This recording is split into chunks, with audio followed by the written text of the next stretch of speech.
Hello, everybody. This is Pastor Willie, and this is the encouraging word for today. And we are on a journey to restoration.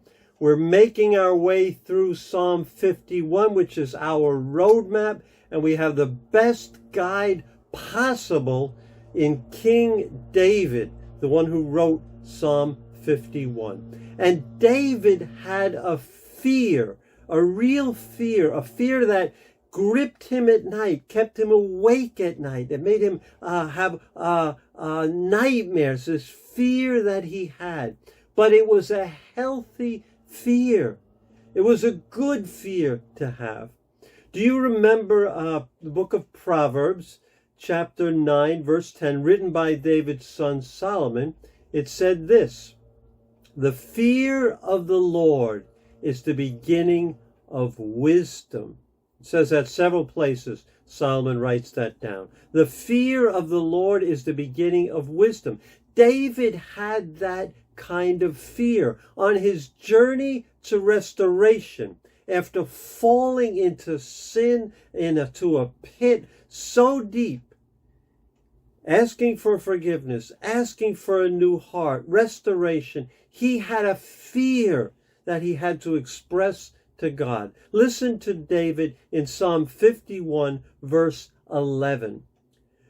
"Do not cast me away from your presence, or take your Holy Spirit from me." David was terrified of one thing, that God would just lift his hand off of his life, that God would just turn his back on David, that God would just let David do life without God's presence. He would take his Holy Spirit away. David, of course, was a warrior. He wasn't afraid of Goliath. He wasn't afraid of any army. He would fight anyone. But he knew God. He experienced God's sustaining power in his life, God's guiding and comforting presence. He knew the joy of the Lord in worship. He knew the answers to prayer that God would bring. He knew that the Lord was his strength, his fortress, his rock, his high tower. He knew all those things. And he was terrified that God would take away his spirit. David had seen that very thing happen with King Saul, the king right before David. David had, as a young man, had seen that happen with Saul. In 1 Samuel 16, verse 14, it says, "The Spirit of the Lord departed from Saul, and an evil spirit took up residence." And it led Saul to an irrational jealousy against David that led him to do all kinds of things and eventually led to his brokenness and death. So David had seen that. He had experienced that. And he was terrified that God would take his spirit away.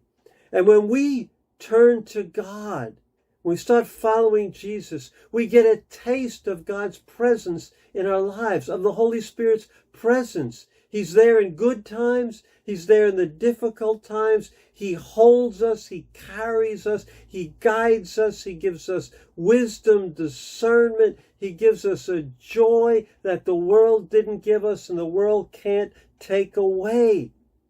But like Saul and like David, we can grieve the Holy Spirit.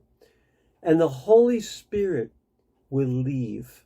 When we have habitual sin, repeated sin, unconfessed sin in our lives, when we live like anybody else, when we neglect gathering together in church, we neglect reading the Bible, we neglect worship and prayer and fellowship, and we keep on neglecting despite warnings and correction, God at one point just removes his presence from our lives.